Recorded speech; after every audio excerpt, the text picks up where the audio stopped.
Good morning. Lots of familiar faces on this screen. As Maria said, my name's Yasmin Allen, Chairman of Advance.org, and it is my great pleasure to welcome you to Advance's Global Digital Roundtable with Dr. Genevieve Bell. Honoured guests, colleagues and friends, I'd like to thank you for joining us today from Australia, Japan, the United Kingdom and the US for what will be a fascinating discussion on the impact of technology and new ways of thinking about innovation. We're delighted to present this discussion with the support of our partner, Gilbert and Tobin. I pay my respects to Aboriginal and Torres Strait Island elders past, present and future.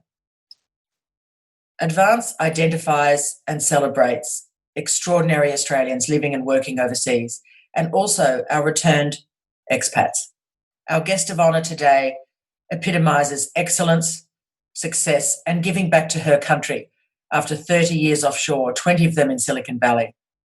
Dr. Bell is a special friend of Advance, and Genevieve, we really appreciate your time today as Advance continues to open the opportunity for our diaspora to share their knowledge back home for the benefit of all Australians. COVID-19 started as a health crisis and is clearly now an economic crisis of major proportions. The solutions are unprecedented and strategies being developed on the fly as the health crisis weaves and returns. I sit on the boards across Australia's major sectors of health, finance and energy, ASX, Cochlear and Santos, and all these companies are currently working remotely and facing into the challenges of how to kickstart growth. COVID-19 has slingshotted us into a future world, one in which digital has become central to every interaction, forcing both organisations and individuals faster up the adoption curve.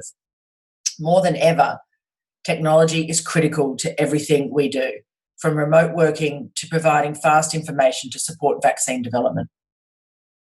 Advance patron and our Prime Minister, Scott Morrison, recently announced a $1.5 billion investment into nationwide reform of our skills sector to help drive our economic recovery. The Australian government is prepared to invest in the skills that are aligned to industry needs and jobs of the future. I'm part of this as chairman of the Digital Skills Organisation, set up through the Department of Employment, effectively a new partnership between industry, government and education. The imperative is for us to transition our workforces to ensure we have the talent required for Australia to thrive in today's future world. Dr. Genevieve Bell's work provides an important contribution, making sure we retain the human element and using social science as a guide to not only understanding but shaping our future. Last year, I was at South by Southwest in Austin, Texas. Unfortunately, no travel for me this year. And the discussions there were focused very much on the impact of AI. If AI means we are going to be able to make rapid decisions at scale, then we better ensure that we have really good decision-making skills. This is the type of ethical dilemma that I hope Genevieve's 3A Institute at ANU can help solve for us. So in a moment, I'll introduce Dr. Genevieve Bell. Maria McNamara, our Advance CEO, will then facilitate a Q&A, followed by the vote of thanks from our hosts today, Gilbert and Tobin. As always, we'll close the session on time by 10 a.m. Australian time. So, distinguished Professor Genevieve Bell, AO, is the 2016 Advance Global Australian Award winner and the Advanced Technology Innovation Award winner. Genevieve is a cultural anthropologist, technologist and futurist, with her research focused on the intersection of cultural practices and technology, bringing the human perspective into artificial intelligence and the next generation of cyber-physical systems. Genevieve is founder and director at the 3A Institute at ANU, established with the mission of building a new applied science to effectively and ethically manage the impact of artificial intelligence. Big job. She holds a PhD in anthropology from Stanford University, has published over 30 journal articles and registered 12 patents. Genevieve is also Vice President and Senior Fellow at Intel and an independent non-executive director at CBA. Genevieve is an innate storyteller. She helps people understand the relationship between humans and computers, while also asking the difficult questions which ensure that the best of humanity will be reflected in tomorrow's technology. Please welcome Distinguished Professor Dr. Genevieve Bell. Thank you. Thank you, Yasmin. That may explain why I feel a little bit tired when I listen to that set of tasks I have. Also explains why there's no time in the day. I'm incredibly grateful to be here. I think about Advance's work often, and I'm acutely aware in some ways that I ended up back in Australia because of Advance and the connections that it made for me. And certainly my first year back home again was much easier because of it. So I too want to pay my respects to the Ngambri and Ngunnawal people on whose lands I'm sitting today, and pay my respects to the elders past and present, and recognize that I sit on land that was never ceded and will always be sacred.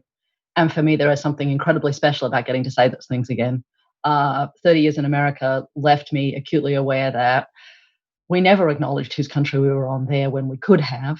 And these days, when I go back to Silicon Valley, I pay my respects and call the names of the Alawan people on whose country I'm usually standing when I'm there. For me, starting by talking about the country that I'm on is also really important when you're talking about next generation technical systems, because we have the extraordinary advantage of being in a country and in a place where people have been building technical systems actually for longer than anywhere else on the planet.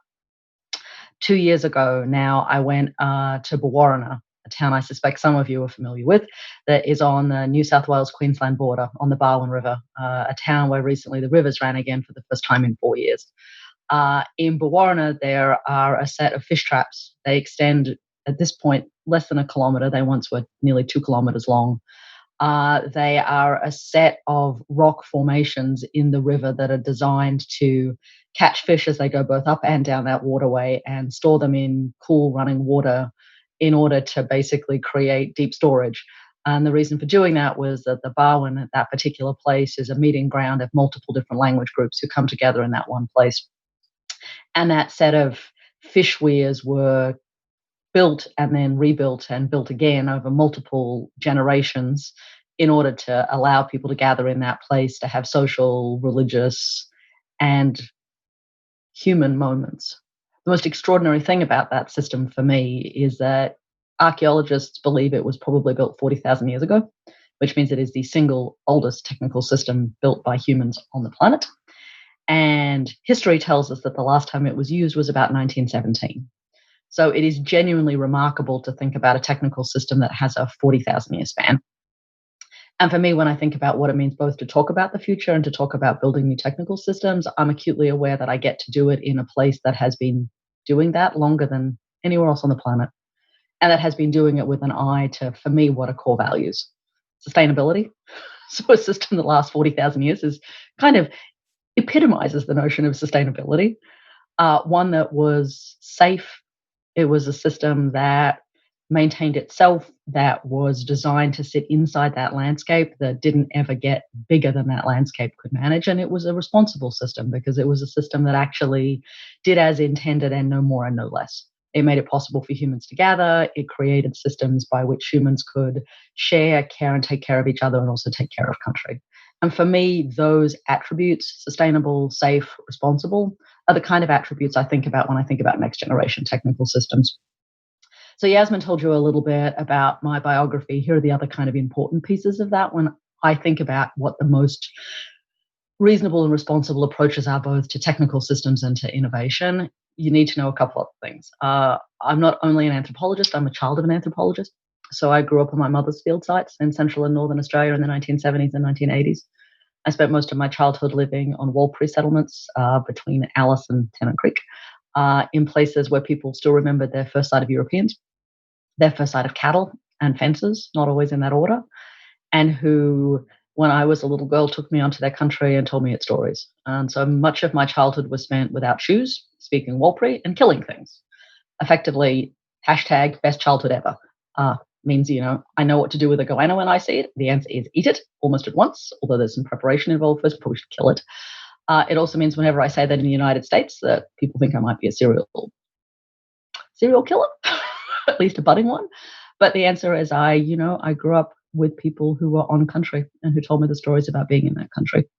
And it is safe to say that journey in that place and my journey back from that place to Canberra shaped me permanently. There's something about coming from living with people on country to coming back to the very, very white and very, very parochial suburbs of Canberra, and having a high school teacher explain to me that Captain Cook had discovered Australia, which seemed to me to be implausible as there were already people here. And his explanation that, well, those people hadn't told anyone, so it didn't count, landed me on detention in a manner that was so spectacular that I suspect he still remembers it, as I certainly do. And it made very clear to me at that point that not all stories had the same currency, and that there were different ways of thinking about what it meant to be here and be an Australian. My mother, at that moment in time, sat me down and explained to both my brother and I that the world as we found it wasn't necessarily the world that it should be, and that we were morally obligated in her minds to make the world a better place, and not for ourselves, but for others. And that the characteristic of that world would be one that was fair and just. And in her mind, you then had to put all of your effort, your time, your intellectual energy, your passion, pretty much everything on the line. She was willing to imagine that might include your life if it was necessary, in order to make the world different than the one we found it in. It's a pretty heavy message for a small child, but it's one that I'd like to think has shaped the decisions I've made ever since. It's certainly a North Star that carried me to the United States. It helped me make a series of decisions in my career about what I was going to do and what I wasn't. It took me to Stanford, but it also took me out of Stanford in a time when I think having a tenure track job in a large American university was the best that anthropologists like me could hope for. I took a risk and joined Intel. I've now spent 22 years at Intel in various capacities, and I learned a lot of lessons there, but I also learned the incredible importance of asking questions, and not just accepting technical solutions, but asking who designed that and what was the world you thought you were building if it was used, and is that really a world that everyone should be in? And I think for many of my Intel colleagues, I was an endless irritation. I think some of them would regard me as a complete pain in the ass. And I'm fairly certain the review I once got from the chairman of Ericsson Siemens, which was, Dr. Bell, you asked many questions and answered very few, is for me a treasured review, and for him was a stinging rebuke. And so there's always been that kind of disconnect, right? Many of you on the call know I came home now 3.5 years ago. I came home at the request of the Vice Chancellor of the Australian National University. Little did he know, because that wasn't a story he was connected to, that the very first Vice Chancellor of the Australian National University, Nugget Coombs, had been a frequent diner at my mother's dining room table. And so I had grown up listening to Nugget talking about building the university back in the 1940s and 1950s. And so I know there was a moment in time when Nugget took a briefcase with letters and money around the world and tracked down the men who became known as the Seven Dwarfs, who started the university, and he would sit next to them on benches in cities like LA and London and turn to men whose names are household names and say, it's time to come home. And Mark Oliphant answered the call, and so did Crawford and a whole bunch of other people. And, we started the Australian National University. Brian told me it was time to come home and had no idea when he said that all I could hear in my head was Nugget Coombs. And it's hard to say no to Nugget. And so I came home. Part of the reason for doing that was to build something new. I was really clear that what Silicon Valley had offered me was an ability to work at scale and exposure to the most extraordinary technical systems you will ever see, and people who were willing to lean in, go hard, build things and break things. All that language you hear Silicon Valley talking about all the time is, for many of us who've spent time there, we know it's not just a myth. It is, in fact, what happens there. And for Intel, there'd been a number of lessons I had learned, but one of them I had learned was that there was a new wave of technology coming, and we didn't have necessarily the skills, the tools, or as far as I was concerned, the critical questions to really tackle that technology. And it had been coming for a while. It had come under a number of different guises. It had been called big data. It had been called the Internet of Things, or IoT. It was being rebadged as AI ago. And I was really interested in thinking about, were there other ways of approaching that problem? And so when Brian said it's time to come home, my question to him was, well, it was less a question, I think, and more a statement. It was, if I'd wanted to be a professor, I would already have done it. I don't. I have no ambitions in my life to be a professor. It's not where I find I am most useful. I want to build things. And he's like, what does that mean? I don't know yet. I need to go away and think about it. And eventually I came back to Brian and I said, okay, listen, here's the thing. I think in order to manage AI in a way that we're not managing it currently, we need to do something different. And he's like, what does that mean? I was like, well, I think much the same way computers demanded computer science and steam engines required civil engineering, I think AI is going to require a new branch of engineering to take it safely, responsibly, and sustainably to scale. He went, okay. I'm like, right, you realize that what I'm saying is that I'm going to build a new branch of engineering at the Australian National University? He's like, yeah. I'm like, do you have anything to say to that? He's like, well, I'm sure you'd be quite busy. Okay. Like basically best endorsement ever. He's like, didn't doubt I could do it, just thought it'd be busy. And he was, of course, right. And so I came home with the help of Adrian Turner and Larry Marshall at Cyro and Data 61, respectively, and the help of Brian. And I suspect many things that Advance was doing in the background. We started a small institute. So basically imagine a startup inside a university. For those of you who have run startups, backed startups, or are still in startups, you know this is an insane thing to do. Both the startup piece, but the startup in a university piece, because effectively you are now attempting to do a really hard thing inside a place that doesn't know how to think about things that move quickly and break stuff. Which meant the first conversation was me saying, I think I'd only like to have 5 years worth of funding and I need some stage gates. And the university said, what does that mean? I'm like, well, if I don't get through the first stage gate, you should take away my money. And they're like, well, what would you do then? I'm like, something else. They said, we have no idea how to make that happen. I'm like, okay. So we had a patient explanation about what a stage gate was, why you might need one, how to think about fiscal responsibility and discipline, why you might want to scope things in sort of stages. And so we pushed play on September 1st, now 2017.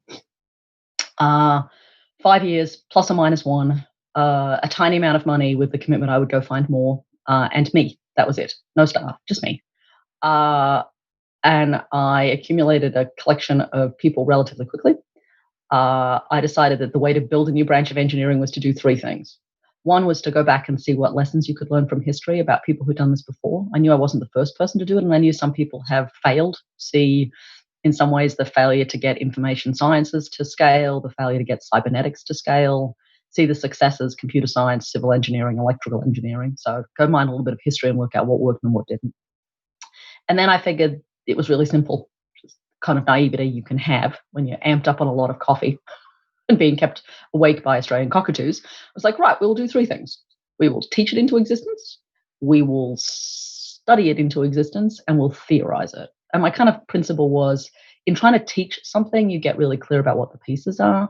I wanted to go study people that were already taking AI to scale and see where their challenges had been. And then I wanted to think, what were the big questions you would need to ask about that? And I truthfully thought we'd do it in the reverse order. I thought we'd theorize, study, and teach.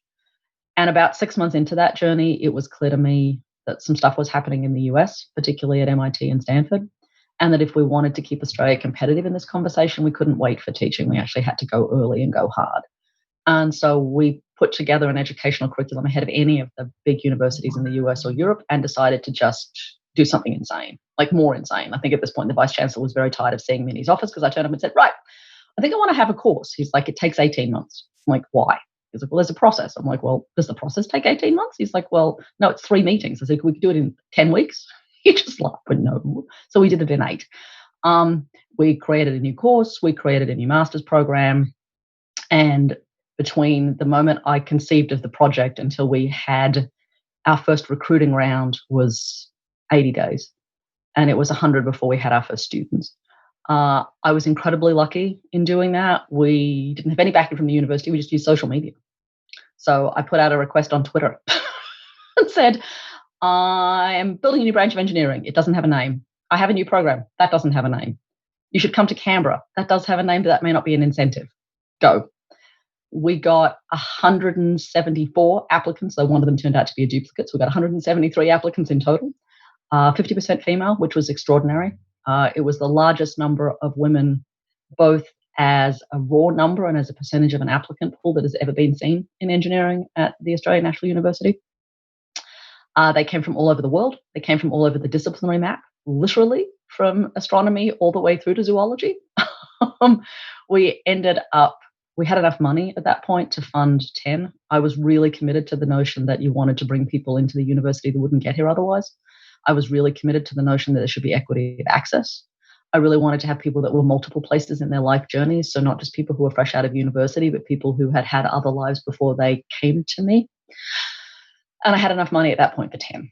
When I looked at the applicant pool, I went, oh shit, there's no way I can restrict it to that. So I went back to Brian and basically said, write me an IOU. I'm good for it. Can I take a few more? We ended up taking 16. I remember making 16 phone calls, starting in the early afternoon and calling all over the world, because I was calling all over the world. 16 calls in a row. I had one person hang up on me, swearing profusely, and then called me back 5 minutes later to apologize because he was in the middle of the office and he hadn't realized that he was ever going to get in, and this changed his entire life. He said some very rude words inside the treasurer's department. I think his career has recovered. I had a soldier who just said, yes, ma'am, and hung up. I had someone say to me, it's the middle of the night here and I'm asleep, so I'm sure I'm dreaming, but if you send me an email and it's still there in the morning, I know I'll say yes because I won't have made it up. I had 2 people burst into tears, both of them men, and I had one person say no. And I called her back a week later and said, have you changed your mind yet? And she said, oh, thank God you called. I didn't know how to change my mind. Please take me. And so we ended up with 16 students. They ranged in age from 25 to 60. They had backgrounds in everything from computer science and electrical engineering and mathematics to theatre, fine arts, architecture, psychology. They had been, by the time they came to me, everything from maths teachers to running theatre groups to trained members of the Australian military and someone in the diplomatic corps. And over that first year, which was only last year, 2019, we ran an experimental education program. 3 things, which for me are the 3 things that you need to do in education. It was something that I think I crassly started to call my hearts, heads and hands policy, was that we taught them a course that was a year-long building blocks course. So how do you give people the building blocks to encounter AI systems? So everyone learned to code. Everyone learned to think about data visualizations and algorithms. Everyone learned a little bit of AI. Everyone also learned how to build physical stuff, because code is one thing, but making code move physical things is something completely different. I reckon I'm still the only lab on campus that has both a sewing machine and a 3D printer. I want an arc welder, but they won't let me have one in the building. They're very mean. We taught them how to basically build shit. Like, it's not just enough to code, you've got to build. And the contrast between those 2 things of how code makes building things work is really important. And for me, it was never about making people into computer scientists or into engineers. It was about giving people the vocabulary and the capacity to talk to engineers and computer scientists and ask them questions in their own framework, effectively.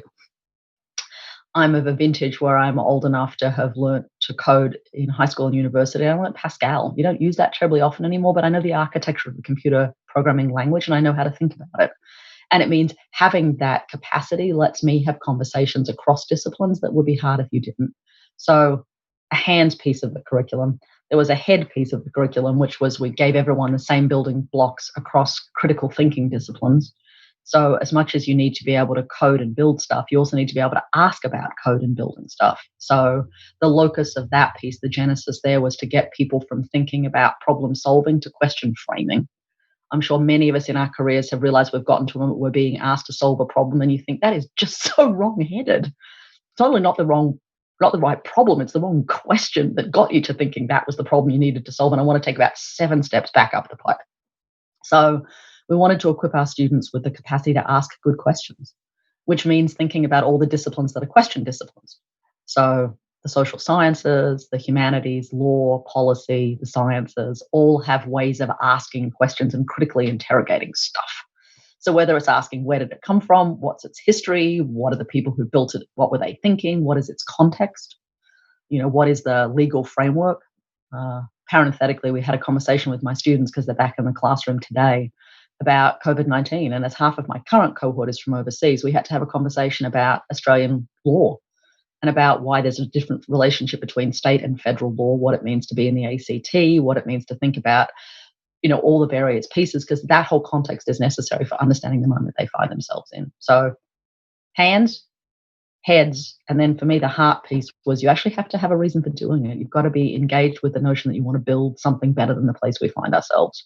So part of our recruit for that cohort and for all of our faculty and staff has always been about whether you are mission driven, whether you are someone who is invested not just in teams, but in the success of others, and whether you're interested in basically collaborative spaces. So we wanted to build all those practices into it. So a building class, a questions and framing course, and then a capstone. So we send all of our students out into the world too, because I don't think it's enough to keep people locked in the university. I think you have to send them out to pragmatically do things.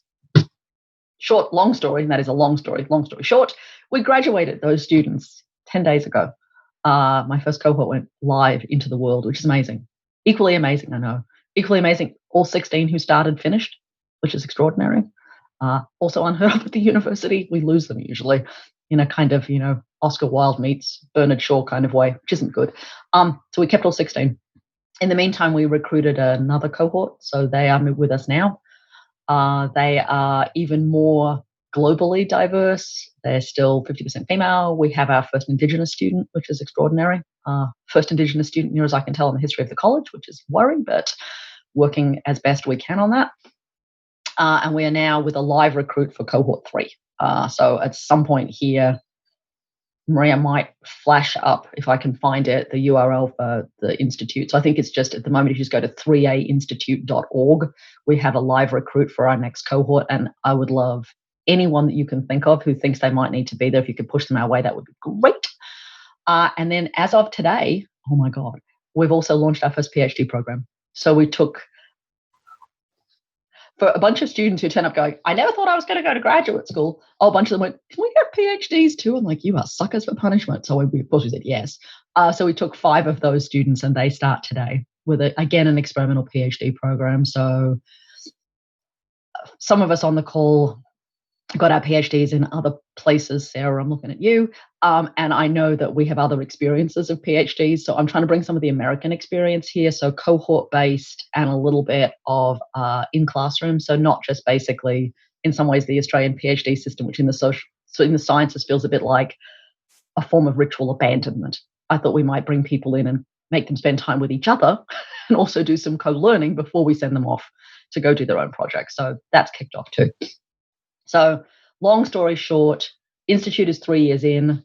We now have a macro credentialing program, so we know how to think about a master's education, a PhD. We're working out what undergraduate would look like. In the meantime, we're also working on how you deliver educational experiences outside of the university, because for me, it's not enough to just lock it all up here. You want to share. We've continued to do research, and we've continued to kind of think about what are the big questions that animate these systems.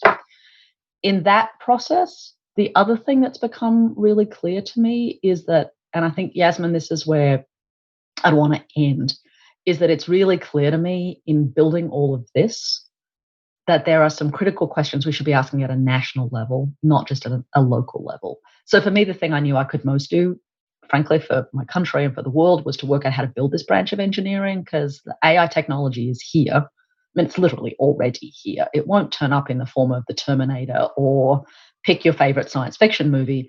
It will turn up in the form of AI-enabled lifts in the Barangaroo Towers and every other building in Sydney that has more than 10 stories. Those lifts are already running an AI stack. It will turn up in the public transportation system that bisects Canberra.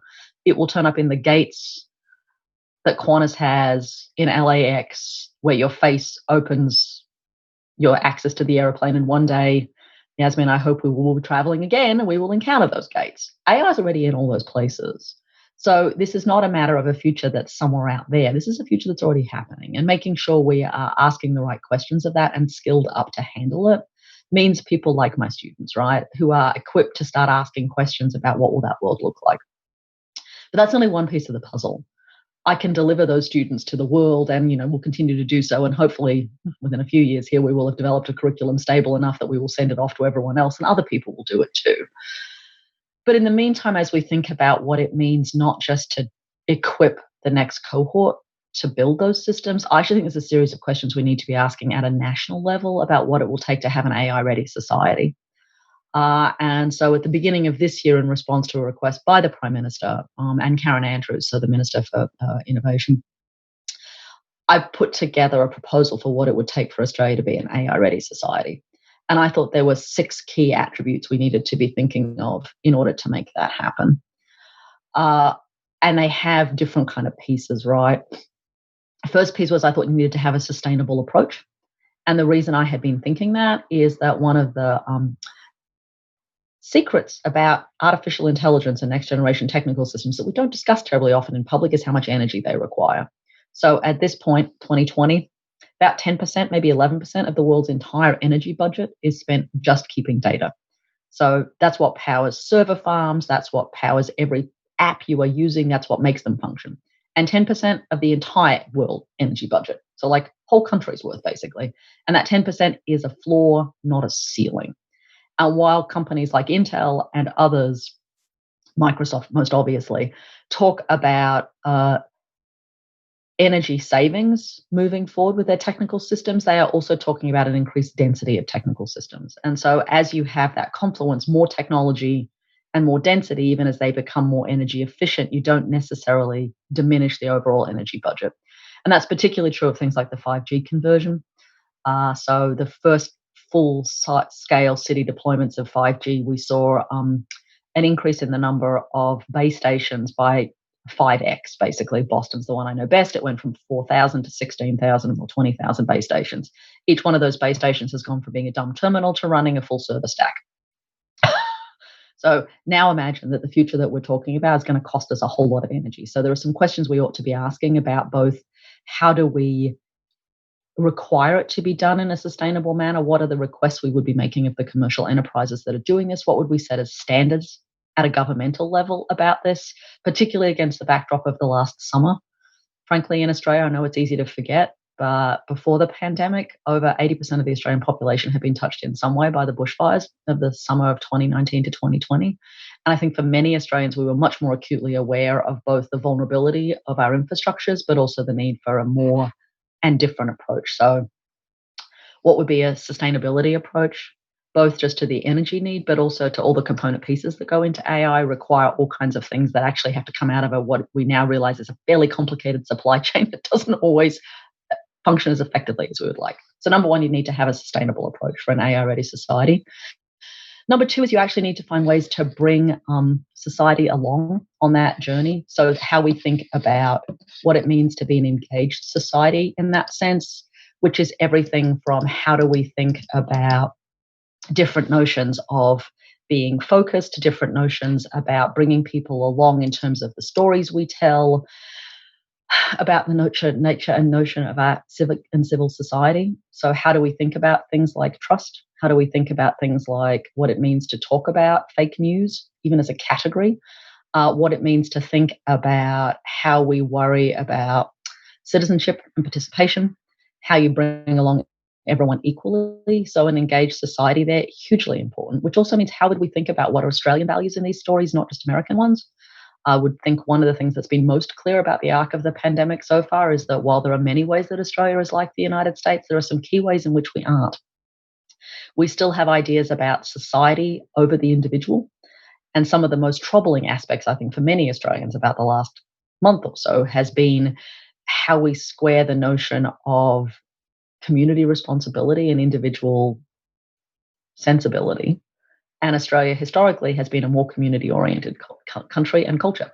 And we have completely different ideas about equity of access than Americans.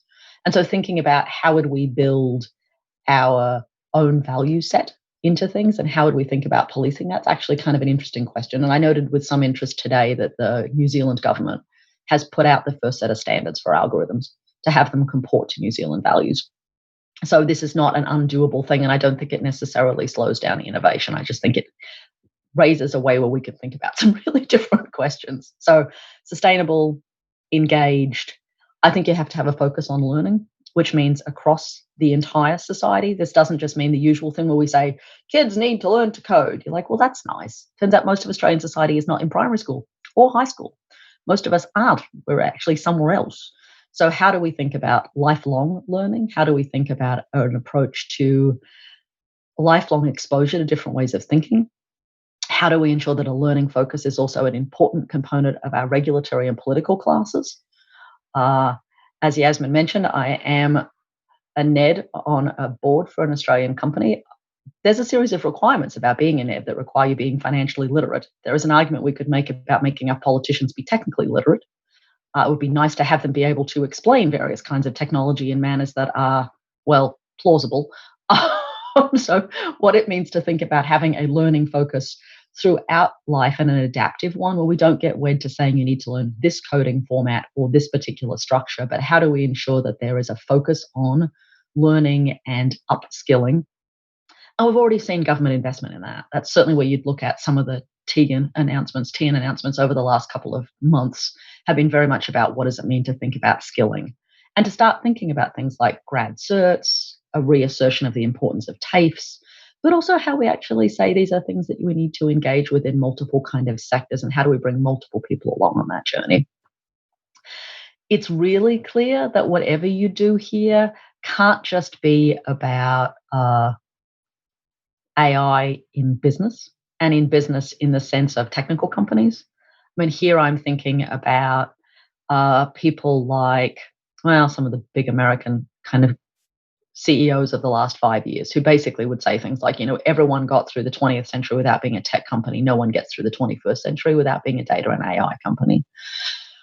But it turns out that where AI will be in our societies isn't just about efficiencies and productivities. It's also about how you would have an AI-ready society that was inclusive of some of the sectors that have been hardest hit over the last 3 months. So the arts and the creative and the entertainment through sports sectors. So all the places where we actually know that technological innovation has been a really big thing.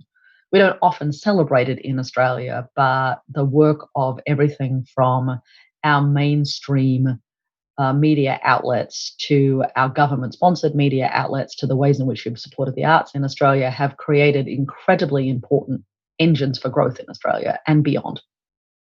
And how we think about what it means to have a vibrant creative sector as part and parcel of an AI-ready society feels to me to be a really important question. And here I look to things that were being done before the pandemic in places like the Queensland Ballet, who've been thinking about how to integrate drones into performance pieces.